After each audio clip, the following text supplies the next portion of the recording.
Twongeye gusuhuza abavandimwe bacu inshuti bakunda kudukurikirana kuri Abo Birimo TV. Twongeye twaje rero nkuko twabasezeranyije nakagaruka. Uyu munsi muri studio zacu murabona ko turi kumwe n'umugabo uhamye, umutumirwa w'umwihariko twabahitiyemo uyu munsi ngo aza tuganire ku nsanganyamatsiko turi babwire mu kanya amaze kubibwira. Mwiriwe neza muvandimwe? Mwiriwe. Twishimiye ko bana nawe muri studio zabo birimo. Wakoze cyane kwemera ubutumire bwacu. Gira ngo mbere yuko dukomeza wakwibwira abakunzi bacu ukanabasuhuza. Urakoze cyane. Njyewe nitwa Gasana Gratien, nkaba ndi umurezi Yego by'umwuga. Yego. Nkaba rero nejejwe no kuba muri iki kiganiro ngira ngo nganirire abadukurikiye. Yego. Nkaba mfashe n'uyu mwanya kugira ngo mbasuhuze, ndabasuhuje cyane. Urakoze cyane bwana Gratien. Niba atari ibanga uvuze ko umurezi by'umwuga, ako kazi umwuga umuhamagaro waba umazemo igihe kingana iki? Nkumazemo imyaka itari mike kuko nawinjiyemo mu mwaka w'2006. Yego. Guhera icyo gihe rero kwezana n'uyu munsi niwo nkikora. Urumva ko imyaka maze muri uyu mwuga atari mikeya, ni imyaka myinshi. Igihe gira ngo harabura nk'ibiri gusa ukaba umaze imyaka 20 muri ako kazi. Yego. Uragasobanukiwe, urakumva kabisa, ngira ngo byarenze n'umuhamagaro byageze mu misokoro. Ndakumva cyane, ndabyumva mu cyane. Hanyuma bwana Gasana rero ngira ngo ufite byinshi waganira ku bantu, ariko insanganyamatsiko tugiye gushaka kuvugaho kuri uyu munsi ni dushaka kuvuga ku uruhare rw'iyobokamana mu burezi. Twibutsa kandi abakunda kandi bakurikira Abo Birimo TV yuko tukiri muri ya nsanganyamatsiko rusange yacu ivuga ku ireme ry'uburezi n'ibyakomeza gukorwa by'uburyo ubwo ari bwo bwose kugira ngo abana b'u Rwanda, abiga mu Rwanda, niba batari abanyarwanda, abatura Rwanda muri rusange barushaho kugira uburezi bufite ireme kandi biga ibintu banabyumva neza. Niyo mpamvu rero turushaho kujya dukora hirya no hino tukabashakira abantu b'inzobere babizobereyemo, bafitemo umuhamagaro, babyumva, kugira ngo buri nguni yose yatuma uburezi, education nyarwanda igenda neza tube twayikozeho. Uyu munsi nkuko mubona Gasana umugabo ko mumureba gutyo, murabona ko n'umugabo ku myaka hafi 20 mu iki gisata, ndetse wagira ngo ubuzima bwe bwose. Ngira ngo ubundi umuntu avutse Gasa, iyo umuntu avutse nkuko bisanzwe yinjira mu burezi, yamara kwinjira mu burezi akivuka ababyeyi baramwirerera, yarangiza akajya mu mashuri y'incuke, akajya mu mwabanza, akajya mu yisumbuye, ahari we ushobora kubareze na kaminuza, urangiza ibyo byose bishoje uhita ujya no mu burezi. Ubuzima bwawe bwose ngira ngo wabuhariye igisata cy'uburezi. Akaba ariyo mpamvu ngira ngo ubwo ugiye kutuganiraho ku by'iyobokamana, mbese wowe ubwawe uri umukristo cyangwa ufite yindi yobokamana? Ndi umukristo. Yego.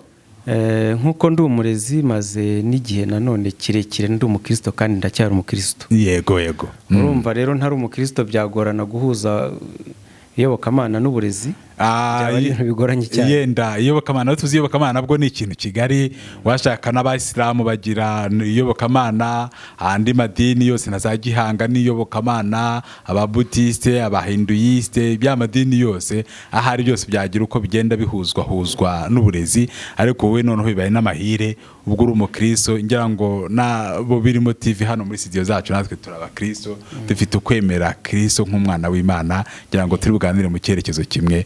Ngira ngo mbere yuko dutangira iki kiganiro mu buryo bwihariye, twagusaba ukabanza ukadushyira imbere y'Imana kugira ngo ikiganiro cyacu kigende neza, ndetse ugasabira n'abana aburera ndetse n'abacu muri rusange, abana b'igihugu muri rusange, n'abandi bana muri rusange, kugira ngo ibishe kugenda neza muri rusange. Urakoze cyane. Yego, reka dusenge Imana. Mana ishobora byose, turagushimye. Amena. Tugushimye yuko watugize abarezi kandi ukaturagiza abana bawe kugira ngo tubarere. Yego. Ubwo n'ubuntu watugiriye kandi natwe tugomba kubikora neza uko bikwiye. Amen. Ubwo rero turahanga tugiye kuganira kugira ngo turebe uruhare rw'iyobokamana mu burezi. Turagusabye kugira ngo uze utuyoborere ikiganiro kandi ubane natwe. Amen. N'abadukurikiye nabo ubahe kungukira muri iki kiganiro. Amen. Dusabye twizeye kandi twiringiye mu izina rya Yesu. Amen. Amen. Urakoze cyane. reka twizigire kandi twizere yuko isengesho ryawe ryageze ku Mana ishobora byose, ikiganiro kikaba kigiye kugenda neza. Insanganyamatsiko nk'uko twavugaga ni uruhare rw'iyobokamana mu burezi. Ese ibyo bintu bibiri, uburezi n'iyobokamana, ufite ukuntu wabiduhuriza kugira ngo n'abadukurikiye bumve mu by'ukuri ibyo bintu byari byo n'uruhare rwaba bifitemo? Mikoro ni yanyu. Nibyo, uburezi n'iyobokamana birahuye. Yego. Kuko buriya iyobokamana aho riva rikagera naryo ririmo kwigisha. Buriya uzanamenye yuko na Yesu Kristo nawe yari umwigisha mukuru. Yeha. Niba rero Yesu Kristo yari umwigisha mukuru, bivuze yuko akazi ko kurera, ko kwigisha gahuye neza neza.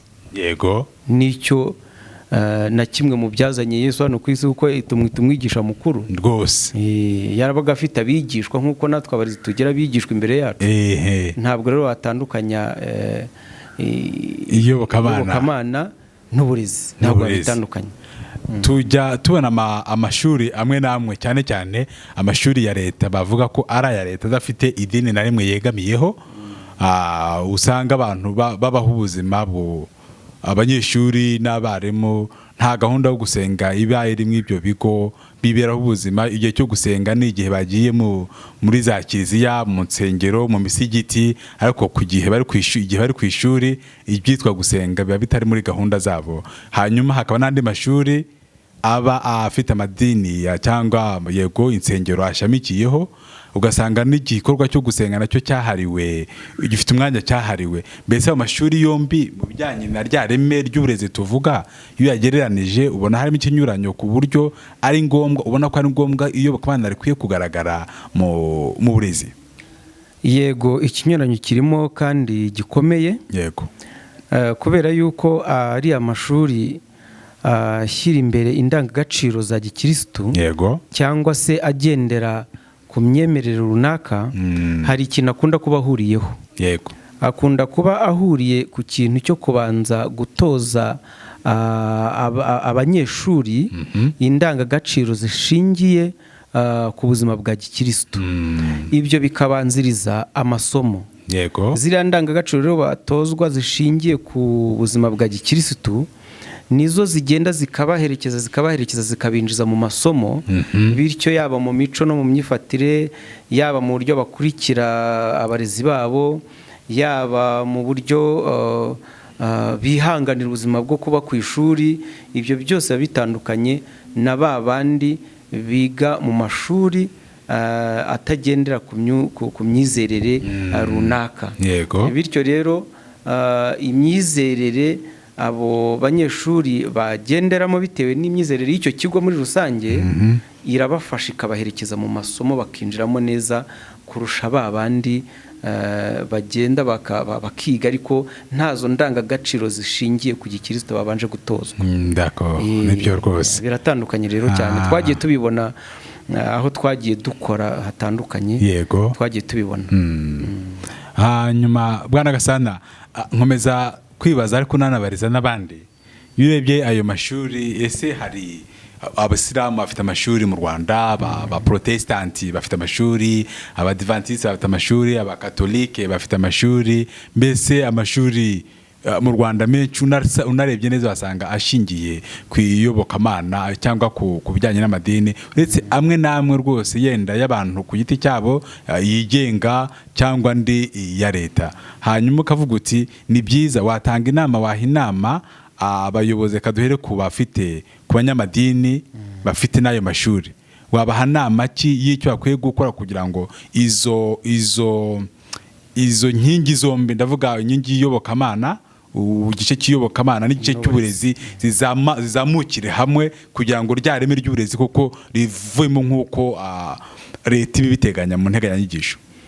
Icyo nabanza kuvuga ni kimwe. Nubwo ari amadini atandukanye nk'uko babivuze, abayisilamu, abadivantiste, katolike n'abandi batandukanye. Yego. Ariko buriya hari icyo bahuriraho.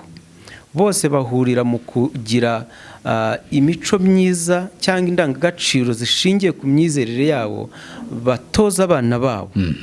abo bose nubwo ari amadini atandukanye ariko bahurira ku kintu cyo gushaka gutoza umwana icyiza, gukora icyiza, kugira imitekerereze myiza, kwicisha bugufi, kubaha, kumvira Imana no kuyikiranukira no kuyikorera uko bikwiye. Ibyo byose babihuriyeho nubwo ari amadini atandukanye. Bityo rero nk'inama tuba twagira abantu ni ukugira ngo mbere y'uko umwana ajya kwiga, hari n'amashuri atagendera ku myemerere runaka, ariko nibura ababyeyi usanga purusa nini cyane mu Rwanda bafite imyizerere ya gikristo, ariko nibura no mu ngo ubwabo, niba umwana atazagira amahirwe yo kujya muri iryo shuri atozwa izo ndangagaciro za gikristo mbere yuko yinjira mu ishuri, ariko nibura n'ababyeyi ubwabo bagomba kugira uruhare rwo kugira gutoza abana babo imico ishingiye ku Kristo yo kubaha Imana, kuko erega n'ijambo ry'Imana ubwabyo rirabivuga, rigira riti menyereza umwana inzira akwiriye kunyuramo azarinda asaza atarayivamo. Tubisanga mu migani.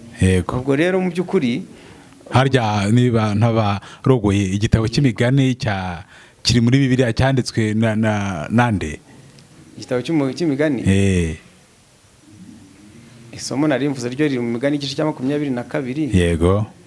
Igitabo cy'imigani cyanditswe n'umuhungu wa Dawidi, ngira ngo ni Salomo rero ngo yari umuhanga cyane. na Salomo Imana yaramubwiye ngo asabe ikintu ashaka. Salomo aravuga ati ngewe ikintu mva ndasaba ubwenge. Kira gitabo rero kirimo magambo y'ubwenge rwose ku buryo ntabwo natinya kuvuga ko abantu benshi bakunda kugisoma. Ari ni n'abanyabwenge. Burya iby'abanyabwenge bisomwa n'abanyabwenge. Nari ngira inama ababyeyi rero mu migani igice cya 22 ngo menyereza umwana inzira akwiriye kunyuramo azarinda asaza atarayivamo. Ni isomo rimenyerewe n'abakristo benshi bo mu madini atandukanye, kuko abakurikije iyi nama koko bakamenyereza umwana inzira akwiriye kunyuramo yarinze asaza atarayivamo. Kuko iyobokamana icyo rifasha riherekeza umwana, noneho umwana akajya kwiga azi ubwenge buturuka ku ijambo ry'Imana. Noneho yamara kumenya ubwenge rero yagera ku ishuri, bwa bwenge bukamufasha mu gutangira inzira yo kumenya ubumenyi. Hari akako kameze nka komedi cyangwa nk'umugani, ariko ngo umugani burya ubugana n'akariho. Hari umwana ngo agiye kwiga muri bya bigo navugaga akenshi bitagendera kuyobokamana, aragenda rwose ngo ntiyabyitaho, arabisuzugura pe.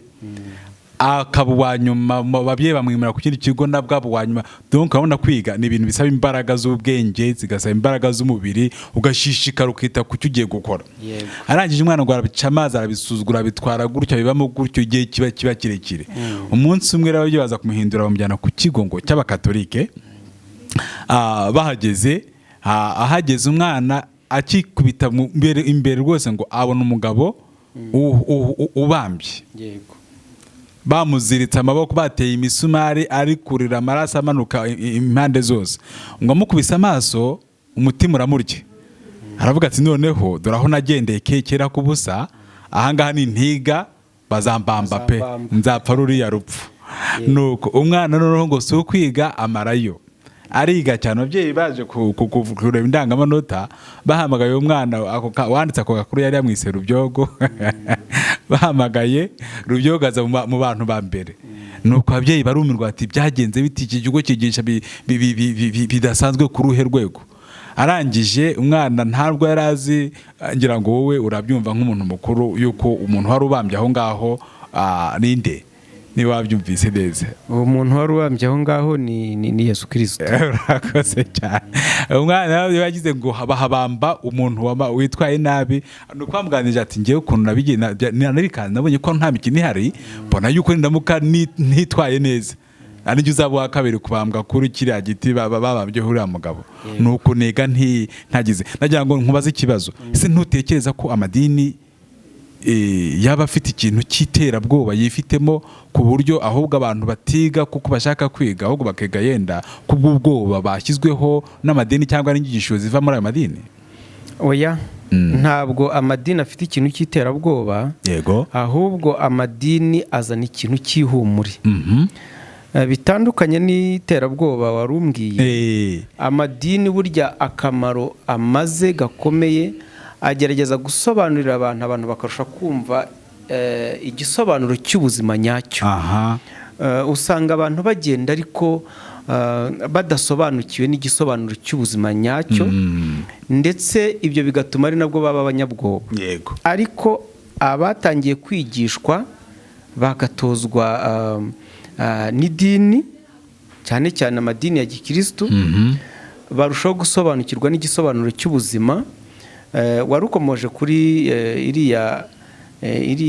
uriya musaraba uriya mwana yasanze Yesu abambyeho. yego, ntabwo ikigamijwe ari ukugira ngo abana babatere ubwoba, ahubwo ikigamijwe ni ukugira ngo bige amateka uko yakurikiranye Yego. kugeza ku ibambwa rya Yesu. Iyo ayo mateka bamaze kuyasobanukirwa rero, barushaho kumva ko yari afite imico yo kwicisha bugufi, yego, imico yo gucungura, gahunda yo gucungura isi, gahunda yo kubasabira ku Mana, gahunda nziza. yego, Iyo umwana rero amaze guca muri ayo masomo ya Bibiliya cyangwa ijambo ry'Imana, amuganisha mu kumusobanurira impamvu Yesu Kristo yabambwe, yego, umwana atangira kumva yuko agize icyizere cy'ubuzima. Umwana atangira kumva yuko naho yapfa cyangwa yasinzira by'ubuzima, afite ikindi cyizere cy'ubundi buzima, bityo n'ibyo akora akabikorana icyizere gihamye. Rega buriya reka mubwire twebwe abarezi, ikintu kimwe tujya duhura nacyo gikomeye, ni ukuba wakwigisha umuntu utifitiye icyizere cy'ubuzima. Nta n'ikintu yafata, nta n'ikintu yamenya. Ariko amadini buriya arongera akagarura abana, abagaruramo icyo kintu, bakiyumvamo yuko bafite icyizere cy'ubuzima, yaba ubw'uyu munsi, yaba ubw'ejo hazaza, yaba n'ubugingo bw'iteka. Yego. Icyo rero kibaremamo icyizere, bityo bagakora batikoresheje. yego rwose, Bitandukanye n'uzi yuko n'ukora yumva azapfa ejo kandi nta zindi nkurikizi. rwose. Hari uranyujije uvuze umuntu ukora yumva yuko azapfa ejo nta kindi kizarenga ibyo. Hari umugabo umwe nawe wabaye nk'uganira, ariko yavugaga ibintu bikomeye, ngo yakundaga kwiga cyane. By the way, reka twibutse abana b'u Rwanda n'abandi bumva ikinyarwanda muri rusange, gukunda ishuri, gukunda kwiga kandi ubudacogora mu buzima bwose. Burya umuntu muzima abaho agira akantu yiga. Ngo umugabo yakundaga kwiga cyane, ukubabaza ati ariko uri kwiga, dore amashuri abanza yarangije, cyiciro rusange cy'amashuri yisumbuye urakirangije, ugiye muri section cyangwa mu cyiciro cya kabiri cy'amashuri yisumbuye, nurangiza uzakora iki? Ati nzakomeza nige. Nurangiza kwiga ati nziga ngeze ku cyiciro cya nyuma abandi bigaho bakajya. Nubirangiza ati njye mu kazi. Numara kujya mu kazi nkorera amafaranga, unyagwize nubaka amazu, nza n'umugore, mbyara abana. Ati hanyuma y'ibyo se? Bamubaza ati hanyuma y'ibyo, ati nubwo mbeho neza nyine nishimira ibyo nagezeho. Hanyuma y'ibyo aramureba ati ko wambarije ngo hanyuma urajya ngo iki? Hanyuma y'ibyo se hari ikintu? Ati nzapfa. Ati hanyuma yo gupfa narapfuye bizaba byarangiye. Nuvuga icyizere cye cyarangiraga ku gupfa. Uwo mumaza ngo yari umukristo, amubwira ati reka da, na nyuma yo gupfa kubizera Yesu Kristo hari ubundi buzima. Ahari ni nkabyenda gusetsa, ariko biba bifite icyo ishaka kutubwira. Hari abahanga bavuze, n'abahanga mu by'inosi, bahari batubaha Imana, batafite n'amadini, ahubwo barebye amadini, bavuga ijambo rikomeye ngo iyobokamana. Ngo bavuze ikiyobyabwenge gikomeye ngo ni opium du peuple. Ni ikiyobyabwenge ahari kirushije kokayine gukomera, kirushije izo imogi hari ziboneka muri Afurika gukomera, ni kirakomeye cyane opium. Iryo jambo ubihuje n'ibyo turi kuvuga, wadufasha kubihuza? Ese koko aho ntibyaba ari uburyo bwo kuyobya abantu nk'ubwenge, kubaha icyo kiyobyabwenge, ariko mu by'ukuri atari cyo kintu shingiro gifite icyo kimaze mu burezi? Abahanga muri iyi si bagira byinshi bitandukanye. Yego. Bagakora n'ubushakashatsi mu buryo butandukanye, bakagira n'uburyo bumvamo ibintu mu buryo butandukanye. Yego. Burya wazana verisiyo iyo ari yose y'ubuhanga bwe ntabwo wamubuza. Ariko ntabwo iyobokamana ari ikiyobyabwenge. Yego. ijambo ry'Imana riratubwira muri Yobu 28:28 yego ngo maze ibwira umuntu iti dore kubaha Uwiteka nibwo bwenge kandi kuva mu byaha niko kugira gute kujijuka niko kujijuka. Mu by'ukuri rero iyo umuntu yubashye Imana umuremyi we yego abatangiye inzira yo kugira ubwenge. Noneho iyo akomeje kubaha Imana uko bikwiye ariko nta nubwo apfa kwibaha gutyo gusa, arabitozwa. Ibyo nahoze mvuga, umwana arabitozwa, environnement akuriramo ibimutoza, iyo ngiyo niyo twahoze tuvuga ariho ayo mashuri twibandagaho, cyangwa se no mu rugo ku babyeyi batagize amahirwe yo kujyana abana mu bigo nk'ibyo ngibyo. Yego. Ntabwo rero ari ikiyobyabwenge kuko ibintu wiga bikagutoza inzira nziza, ugatangira ukamenya ubwenge, ubwenge bukagusunikira kuzagira ubumenyi ukura ku barezi bawe. Ari byiza. Erega buriya iyo bavuze ngo kubaha Imana harimo ibintu nka bibiri ngewe mbona. Harimo kubaha Imana rurema ko kukumva wihaye icyubahiro muri wowe, ariko noneho harimo no kubaha abantu, kuko nta nubwo wakubaha Imana utararebesha amaso gutya n'amaso ngo uyibone uyikoreho. Tubaha abantu, tubaha abakuru. Yego. Muri iyo context rero turavuga mu burezi no mu mashuri. Yego. Ntabwo wakubaha abantu Imana utubaha abagenzi bawe b'abanyeshuri muri kumwe. Yego. Ntabwo wakubaha Imana utabigaragariza mu kubaha abarezi bawe muri kumwe. Kandi buriya ikintu gikomeye cyane gituma abanyeshuri banatsindwa amasomo yabo na ya knowledge cyangwa se ubumenyi ntibabugireho uko bikwiye, biterwa no kutubaha abarezi babo. Yego rwose. Wumve icyo babahamagarira kumenya, kuko buriya abarezi benshi babijyamo by'umuhamagaro, baba bazi icyo bakora. Imana irabahamagara ikabaha kari akazi, kuko nabonye atari akazi k'umuntu ari we wese.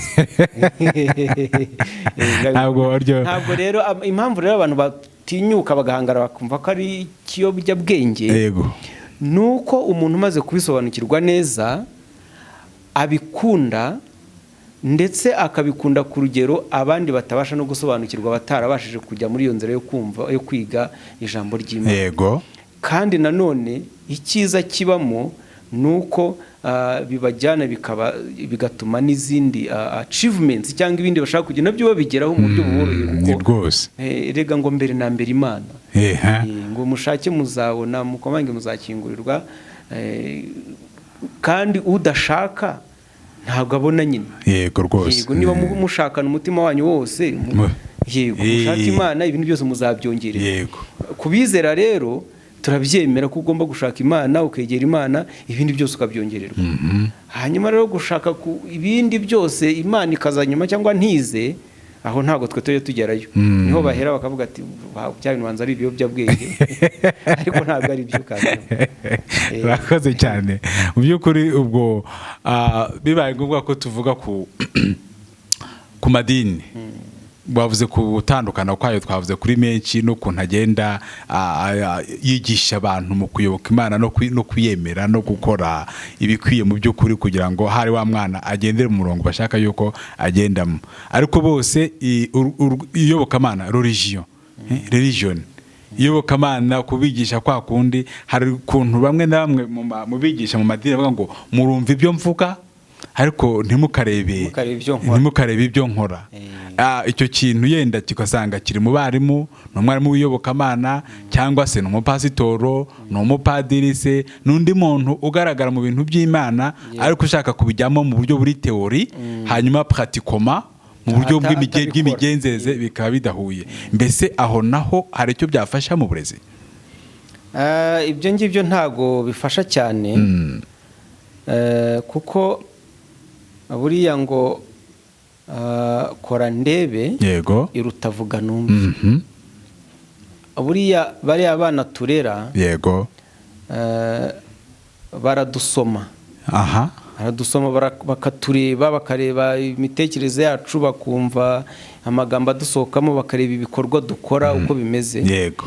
Ibyo rero biragenda bikabafekita ku buryo iyo ari ibikorwa bitameze neza, yari imyumvire itameze neza yaca abarezi, nawe bimwinjiramo ku buryo binamugiraho ingaruka, ku buryo n'aya masomo ashobora kutayatsinda neza uko bikwiye. Ni ukuvuga ngo umurezi ntabwo yakagombye kuba icyapa kiyobora abana gusa, yego, ngo cyo kibe kiri aho ngaho gihagaze gusa kita. Natwe ubwacu abarezi tugomba kuba dufite intambwe dutera mu bijyanye n'izo ndangagaciro zishingiye ku gikristo. Gusa urabizi yuko mu barezi habamo abarezi batandukanye, yego, hari n'abarezi bashobora kuba muri icyo kigo kandi n'iyo myumvire ya gikristo batayifite, ariko bitewe n'ubumenyi bafite bikaba ngombwa yuko baba bari aho ngaho. yego, ariko nibura ababishinzwe, abayobora icyo kigo, abashinzwe imisengere muri icyo kigo, baba bagomba kugerageza abarimu bose, abarezi bose bakagira umujyo umwe wo kurera muri abo bana mu buryo bwa gikristo, ku buryo n'abarezi batiyumvamo iyo myumvire ya gikristo kandi bafite ubumenyi n'ubuhanga bwo guha abo bana. Abo nabo baba bagomba kugira uburyo bitwara kugira ngo bwa burere bwuzuye bwabanje Imana, bwabanje ikinyabupfura giturutse ku kubaha Imana, nabo babwiyumvemo.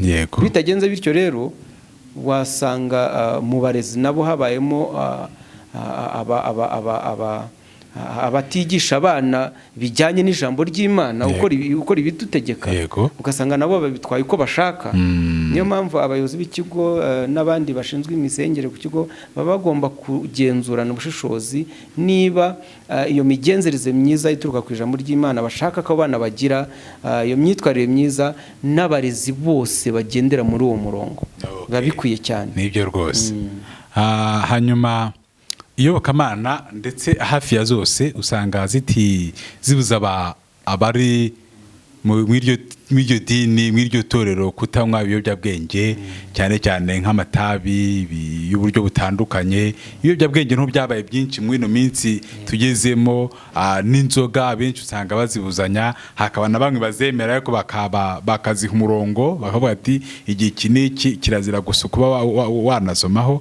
Mbese ibyo nabyo haba hari uruhare byagira ahari mu kurema no kwereka abana wa murongo muzima, ku buryo wabona yuko iyobokamana hari uruhare ryaba rifite mu gushepinga, mu gutunganya, mu kurera no kunoza neza ireme ry'uburezi usanga rigenda risitara mu buryo bumwe cyangwa ubundi. Yego, kubuza abana gukoresha ibiyobyabwenge ndetse n'abarezi, yego, ni inkingi ikomeye cyane ituma babasha kwiga ibyo biga bakabikora kandi bakabigeraho neza, ndetse n'abarezi bakabasha gukora neza. Yego. Dore yuko njyewe nize ibinyabuzima, no kuvuga, yego, no kuvuga biology, ya science, biology. Yego. Rero iyo tuvuze ibiyobyabwenge abantu bakunda guhita bumva yuko bumva ko ari nk'ikintu nyine kikubangamira gusa, bakabigarukiriza aho ngaho. Ariko nkatwe twize ibinyabuzima tuba tugiye tuzi n'ibice by'umubiri n'uburyo byangizwa n'ibiyobyabwenge. Yego. Bityo rero ukaba ubizi neza yuko umwana wanyweye inzoga, umwana wanyweye itabi, umwana wakoresheje n'ibindi biyobyabwenge bitandukanye, hari ibyo bihumuriza bikabinjira mu mazuru, hari ibyo batapfuna nk'uko batapfuna amashikarete n'ibindi bitandukanye, ukaba uzi yuko biri bugende bikagabanya kapasite y'ubwonko bwe yo gutekereza, yo gufata mu mutwe, bityo umwana akagenda yangirika buhoro buhoro.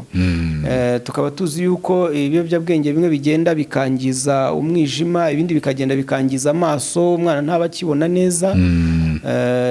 Bityo rero iyo myigishirize ishingiye mu kubanza kuyoboka Imana no kubaha Imana ariyo tugendeyeho, bituma abo banyeshuri ndetse n'abarezi bagira ubuzima bwiza. Yego.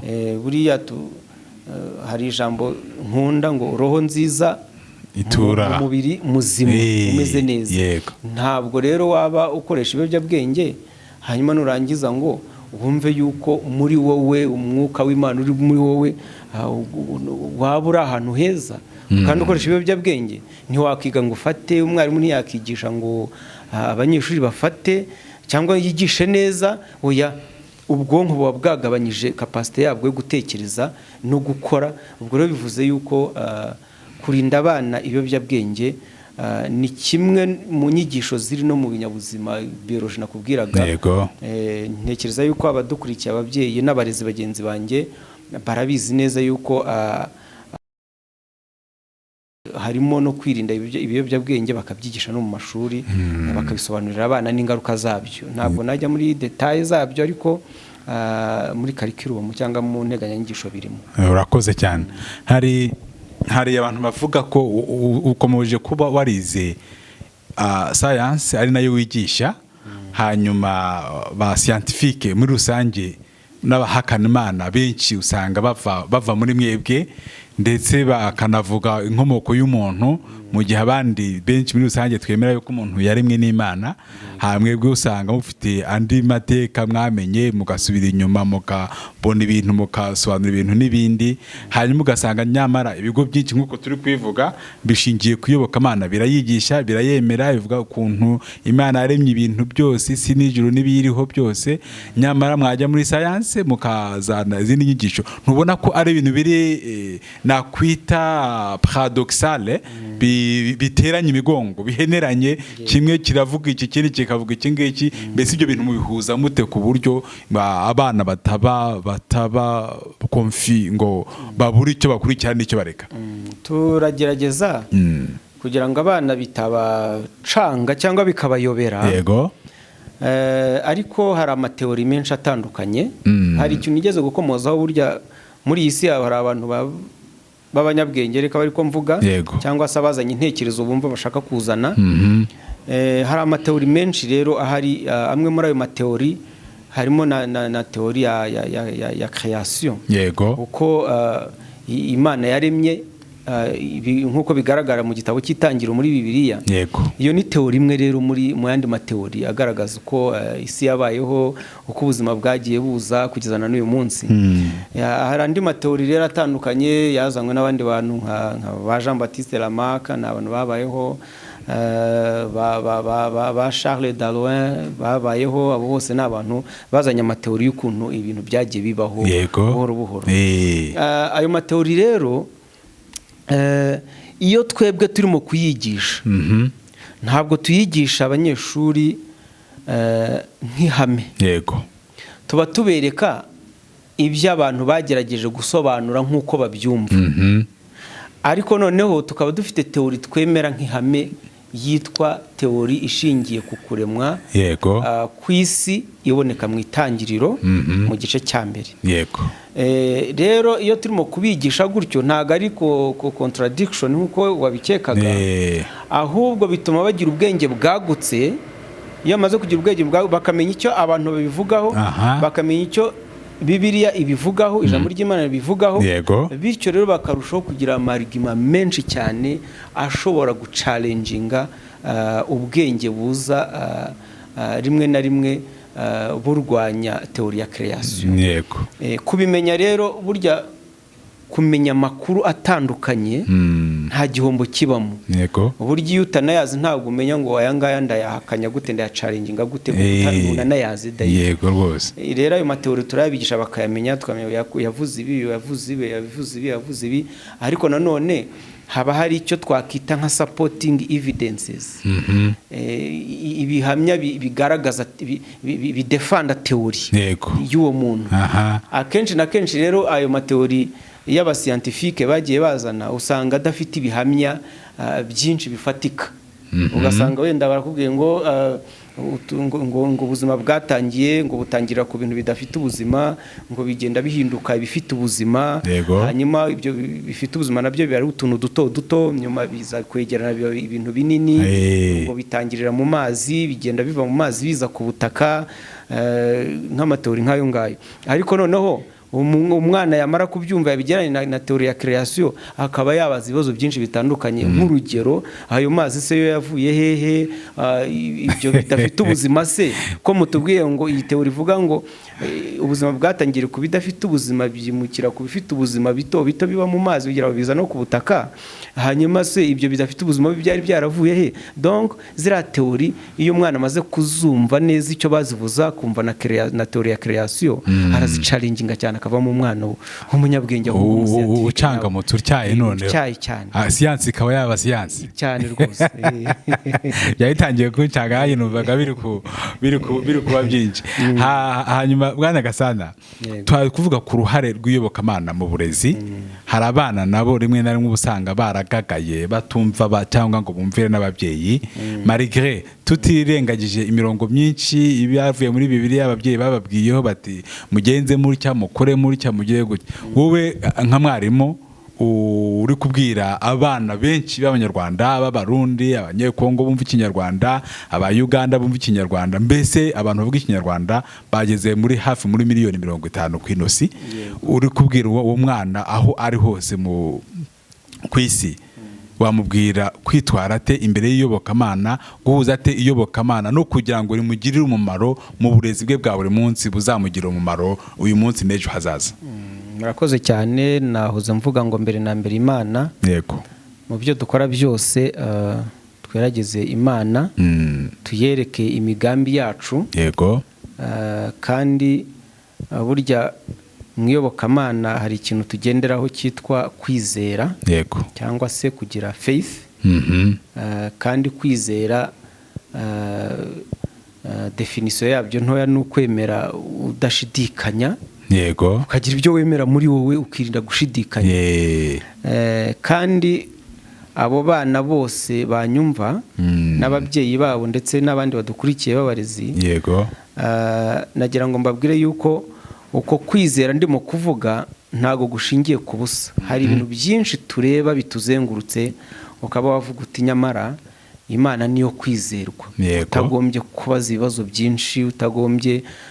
Nabagira inama rero yo kwizera bakagira ikirenge mu cya Yesu. Yesu yagize kwicisha bugufi, Yesu agira kumvira, Yesu agira kuganduka, Yesu agera no ku bindi bintu byinshi, aranigisha, byose arabikora, yego, kubera ko yumviraga se wo mu ijuru.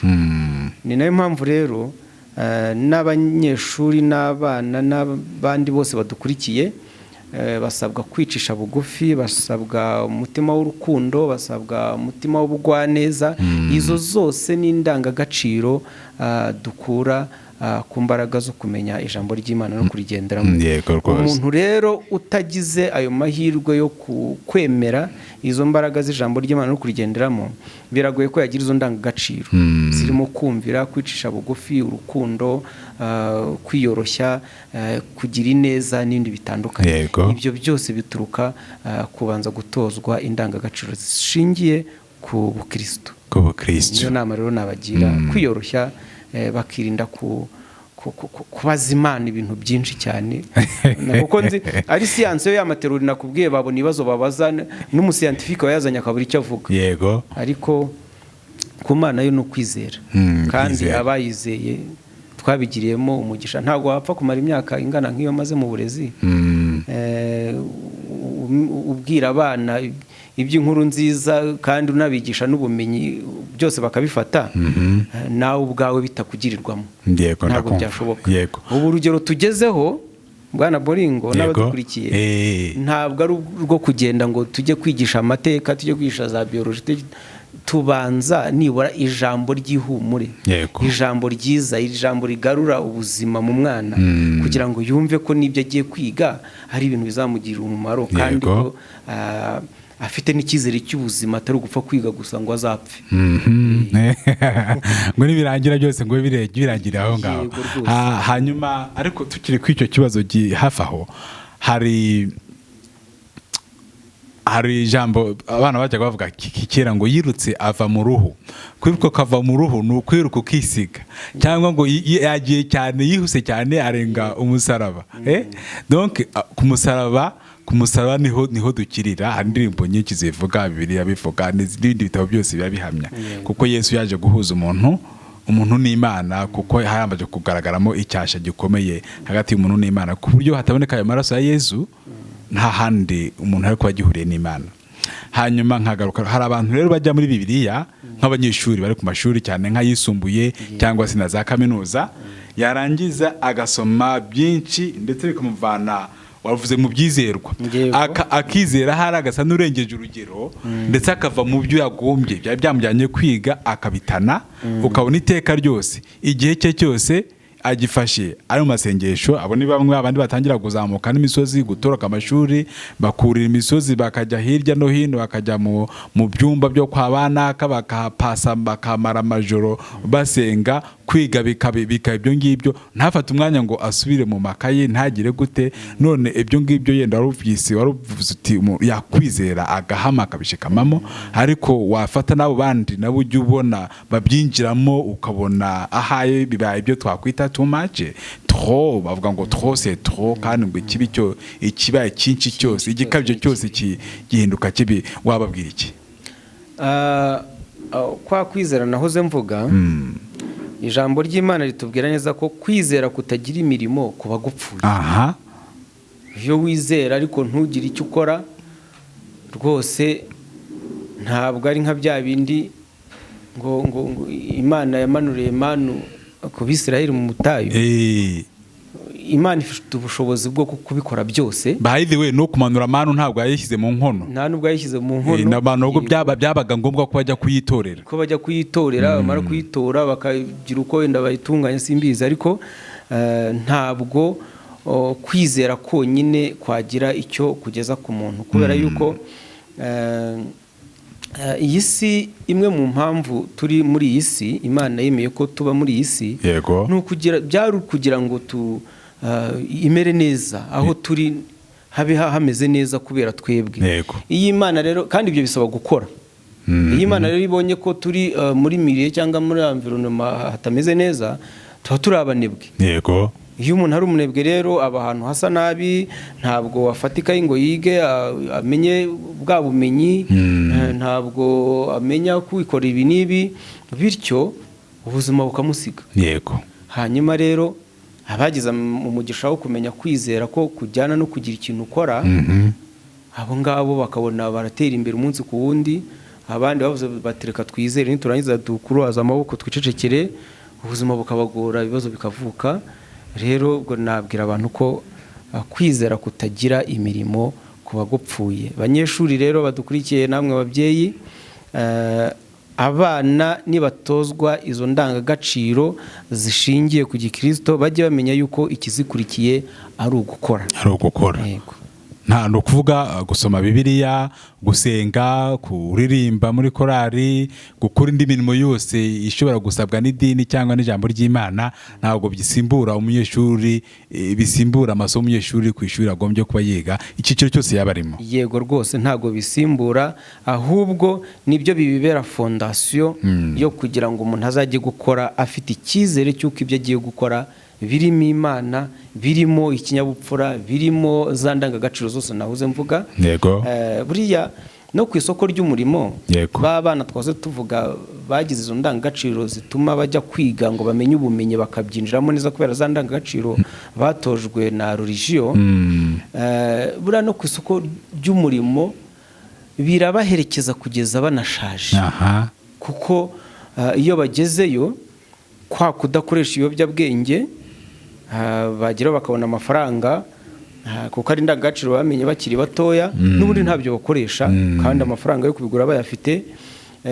Kwa kwicisha bugufi no kwiyoroshya bituma bakora neza akazi bashinzwe, bikabaherekeza mu rugendo rwabo, bikabaherekeza. Ariko bandi wenda batagize ayo mahirwe cyangwa se bakagira make, bituma bo noneho baza kuhura n'ikibazo cy'uko bashobora no kujya no mu kazi ugasanga ya micira bakurikiranye, kuko aribwo yagize ubushobozi, noneho agatangira agakoresha ubushobozi bwe mu gukora bya bindi yakoraga akiri muto, kuko atagize amahirwe yo gushyirwamo izo ndangagaciro nziza twose tuvuga. Niko byo rwose. Hari umuzungu umwe twaganiriye, mubaza ku bintu by'ubukamana iwabo, ansubije ijambo ryambabaje cyane ngo izo ni principe zashaje cyane ngo twazigenderagaho kera ngo ariko umunsi ngo twabonye andi ma principe nuvuga andi mahame agenga iby'ubuzima bwacu kandi bikarushaho kugenda neza. Hanyuma ndetse binagaruka kuvuga yuko ari ikintu unavuze mbyita ikiyobyabwenge cy'umuntu, ariko bavuga yuko ari ikintu ndetse rimwe na rimwe usanga cyaragiye mu bantu baciriritse bafite ayo mafaranga makeya cyangwa se bize amashuri makeya, aribo usanga akenshi bari mu nsengero, bari mu makayise basaba ibintu aho gukora ibindi. Ese iryo jambo ry'uyenda turihuza n'ikiganiro n'insanganyamatsiko yacu uyu munsi icyo mufite mwarivugaho? Yego, nagira icyo mbivugaho. Urabona, nigeze kukubwira yuko haje amateori menshi atandukanye bitewe n'uko abantu babyumva. Yego. Kandi iyo teorije irwanya iyindi. Abantu rero uko bagiye barushaho kugwiza ubumenyi mu by'isi, hari byinshi bagenda bagerageza kumenya. Yego. Byatumye bagira ibyo basobanura ndetse bashaka kubisobanurira abandi kugira ngo abe ari bo bakurikirwa. Kandi nta nubwo bapfa kubikora gusa, biba bibafitiye inyungu. Ntabwo ari ukubikora gusa, biba bibafitiye inyungu. Umuntu akavuga ati njye ningira ibintu nsobanura bimeze gutya ndakurikirwa na miliyari y'abantu. Kandi gukurikirwa na miliyari y'abantu ibyo ngibyo ndabikuramo inyungu. Ntabwo rero ari uko hari amaprincipe cyangwa yasimbuye amahame ya Bibiliya cyangwa se amahame y'Imana. Ntayo, ahubwo byaturutse ko abantu bagiye biyumvamo ubwenge, bagashaka ibintu bavuga ngo bakonvenke abandi babakurikire, kandi akenshi na kenshi baba bafitiye inyungu. Bityo rero abadukurikiye ntibazumve baza bababwira ngo ibyo byari ibya kera, ngo ibyo byavanyweho n'andi. Ijambo ry'Imana rizahoraho kandi rizahora iteka ryose. Kandi ni igitabo cyiza Bibiliya Imana yacishijemo ijambo ryayo kugira ngo kizadufashe. Ntabwo rero ari ukuvuga yuko ari amaprincipe yakoraga kera n'ubwo akaba yaravuyeho. Urakoze cyane. Dusoza, reka ugira icyo unsabira abarimu muri rusange, ijambo wagenera abarimu ubujyanye n'ukuntu bakwiye kurera abana, hanyuma ndashaka tubinira aho ngaho yenda tuzagaruke n'ubutaha. Abarimu rero mudukurikiye, barezi ndetse n'ababyeyi, nubwo abarimu gusa, ndabagira inama ariko cyane cyane nibanda ku barimu. Yego.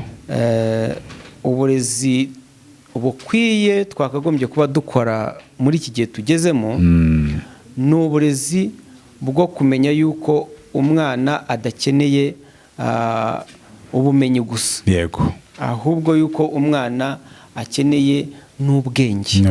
Kandi ubwenge bwo butangwa n'Imana. Kandi Imana ica mu murezi igaca mu mwarimu, bityo umwarimu nawe akaba yaha uwo mwana ubwenge mbere yo kumuha ubumenyi. Nicyo rero mbasaba barezi bagenzi banjye, nanjye nibyo nkora, mbanza gusaba Imana kugira ngo babana mbaho ubwenge, hanyuma n'uburezi n'ubumenyi bugakurikiraho. Urakoze cyane Bwana Gasana, twishimiye cyane kubana nawe, kandi mpamya ntashidikanya ko abumva ururimi rw'Ikinyarwanda aho bari hose ku isi bazishimira umusanzu utanze. Ababyeyi mwatwumvise, mumenye kurera abana mubarera imbere y'Imana.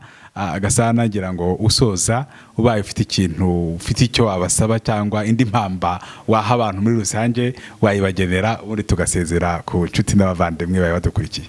Impamba nabaha kugira ngo dusoze iki kiganiro ni ukugira ngo uwo waba uri we wese, imyizerere waba ufite mu idini runaka, ikigamijwe ntabwo ari ukugira ngo amadini agaragaze ibyabo, ahubwo ikigamijwe ni ukugira ngo za ndangagaciro nziza bazishyiremo umwana mbere y'uko ajya kwiga amasomo asanzwe. Yego rwose. Aba rero mbasaba yuko abiha kuba baba nk'abarwanashyaka b'amadini, abandi bakiha kuba bayavugira cyane nk'abavugira Imana, nkaho yidashoboye no kwivugira, bagerageza babigabanye ahubwo bumve yuko niba umwana yiga aha n'aha n'aha ashimishwe nuko bahuriye ku kintu cyo gushyiramo indangagaciro za gikristo mu bana nka a very strong tool cyangwa nk'igikoresho gikomeye cyane cyo gutuma abana babasha kwinjiramo neza bakazavamo abanyarwanda, abana bazima mu buryo bwose, buri morale, buri physique, buri mu mitekerereze, bakazavamo umwana mu cyongereza tumwita holistic child, umwana wuzuye mu buryo bwose. Yego murakoze cyane. Dusoza, murakoze cyane abaye bakurikiye abo Birimo TV nk'uko bisanzwe nakagaruka. Uyu mutumirwa wacu twongeye kumushimira, tumusabira n'amahoro y'Imana.